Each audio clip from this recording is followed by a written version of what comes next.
Welcome to the Don't You Worry podcast. We're your hosts, Briley and Britton Caldwell, and we're here to say, don't you worry, through stories, encouragement, and joy. Be sure to like and subscribe so you don't miss an episode. So sit back, relax, and enjoy today's conversation. Hey guys, welcome back to the Don't You Worry podcast. We're your hosts, Briley and Britton Caldwell, and today we've got a special guest, PJ Cuba, on the podcast. PJ, would you like to introduce yourself? Yes. First of all, thrilled to be on the Don't You Worry podcast. I've seen it all over my feed, and I told my wife that this might be our big break. You know, Yes. This might take us to a whole nother level. So I'm excited. Now I'm PJ. I am a friend of your dad's that I got to meet 2 years ago now, and I live in South Carolina. I'm a college pastor in Conway, which is where coastal Carolina is at. So, I've been here for a little over a year now.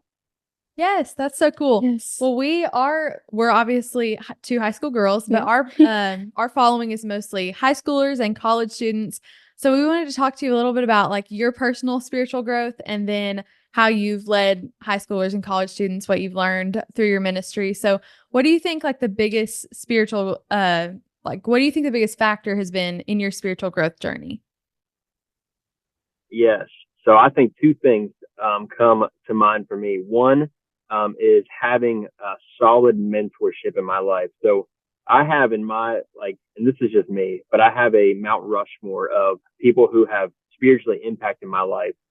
Your dad, Anthony Caldwell, being one, my pastor, Brandon Blair, being another, Brett Williams from Lions Creek in Knoxville, but the list can go on. But basically what I'm saying is, you are never above scripture. You are never above learning. And so, it has played such a dramatic impact in my life to learn from men, and people who have, who are running the same race as us.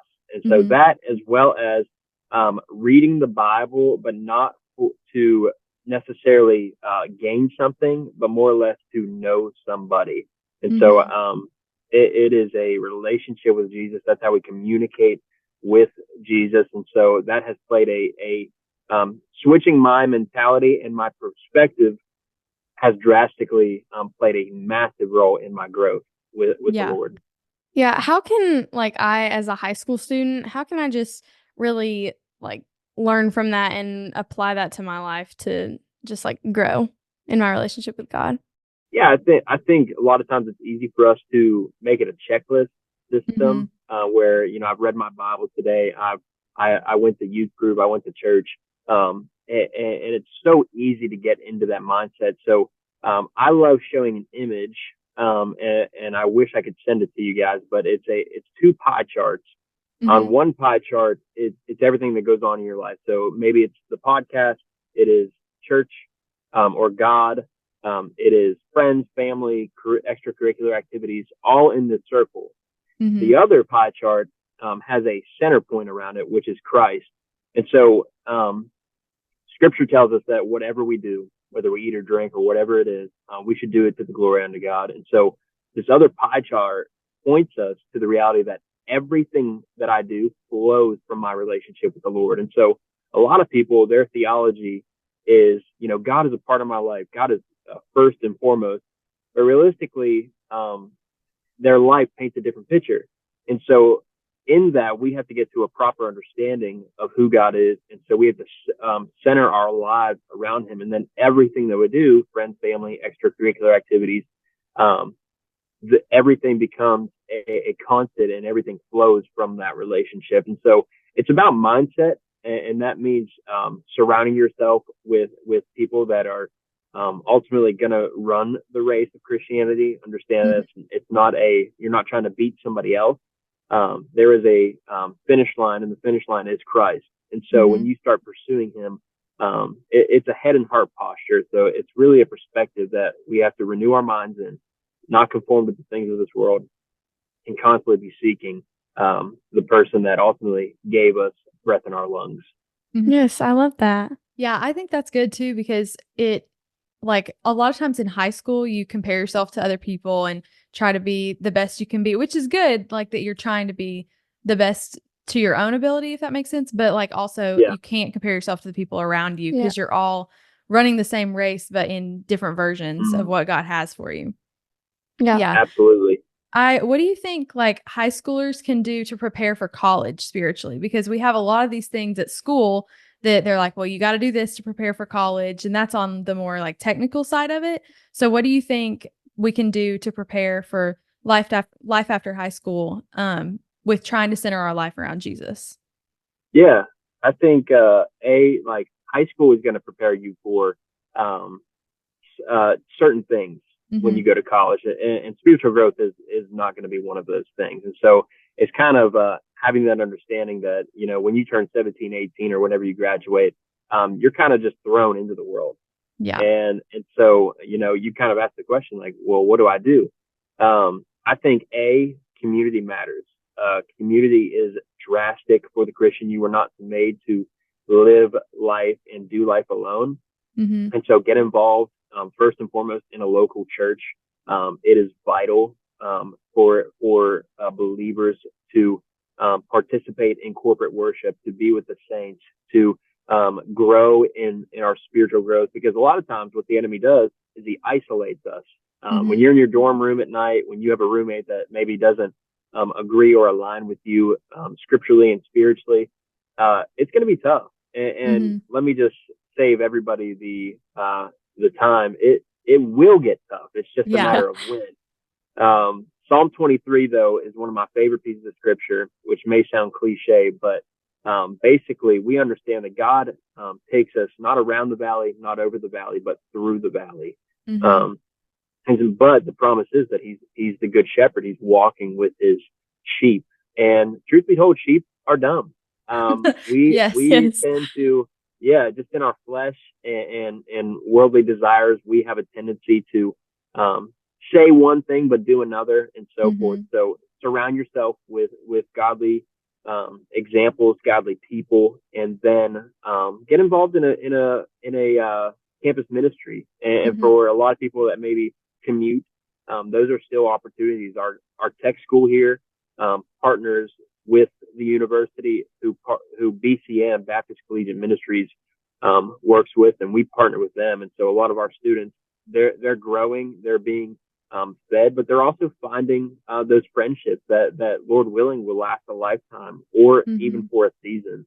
So I think you have a role to play, but also understand that God is in control of all things. And so realistically, I would say community matters the most. That would be my biggest piece of advice, because it does get lonely at times. And so I think I'll leave it there. I don't want to overwhelm. Yeah, no, that's good. Yeah, I know you said you're a college pastor. So how can, like, what's your ideal college student look like? Like, what do you want a college student to really example? Yes, that is a very good question. So I think a lot of times, one is willingness. Somebody that is simply willing. I don't care how deep of a theologian or how long they've been following Jesus. Typically what I find is there's a reality that maybe college students aren't the biggest givers in the church. They are broke. I mean, we are eating ramen noodles every night and relying on a water fountain to fill our Stanley or whatever it is up. But I do believe that they are the most willing in the church. And so I think there has to be a hunger for God and the things of God to share the love of the Lord with others. And truth be told, the harvest is plentiful, the word says. And so your campus, it is plentiful. There are plenty of opportunities for us to live on mission. But Jesus says in that text, do not pray for the harvest, but pray for the laborers. So somebody that is willing to commit to simply saying, hey, as Isaiah said, here I am, send me. The willingness, but also a Christ follower and not a chameleon. I've used that example.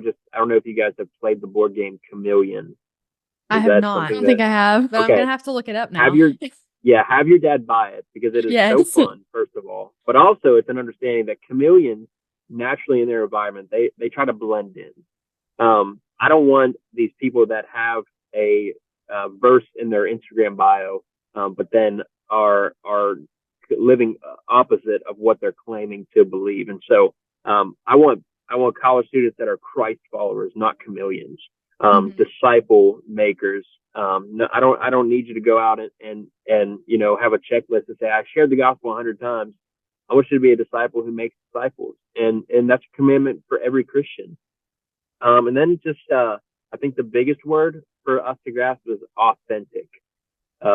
Authenticity is something that people sometimes use and abuse, but at the same time, I think being real and raw and understanding that apart from Christ, I can do nothing goes to show. And so it plays both sides. Like you can't be scared to confess sin to one another. You can't be afraid to be who God has called you to be. You can't be afraid to have a conversation, whether you're introverted, extroverted, whatever it may be. Authenticity is such a vital aspect to any human being in this world, because you don't want to put on a front and then later have somebody find out who your true colors are. And so I'd say those three things are what I look for in an ideal college student. Yeah, that's good. That is good. What do you think you've learned from college students or from high school students over the years? I think what I have learned is they can see through the mask that we put on. You can paint the ideal student pastor, college pastor, whatever it may be, or anybody for that matter. And truth be told, students can see through it. And I think that we do what Scripture doesn't say to do, which is despise them for their youth. And so I would say that they can see right through it. So we have to be real and raw, and teach them truth. I think people are especially your generation, is tired of the smoke show and the lights. And I'm not saying those things are bad, but I think you guys are hungry for truth. And I think you're hungry for relationships.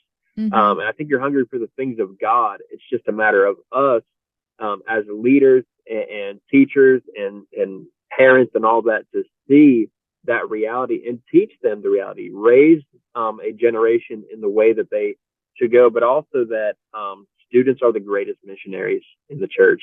I think I already said that, but if we enable and equip students, I think that they can be the greatest example of the Acts 2 model of the church, but also just those that are willing to say, again, here I am, Lord, I'm ready for whatever you have for me. There's a zealous attribute. People want to change the world. And so why not change it for the gospel? So, yeah. I think we can all learn from that. Yes, we can definitely all learn from that. Yes. Thank you so much for being on the podcast today. It was such a good conversation. It is a pleasure. I know that Ashley Newbert was already on here, so I know there's no way I'm topping that. But I appreciate y'all having me. Seriously. Yes, thank you. Thank you so much. Join us next week for another great conversation.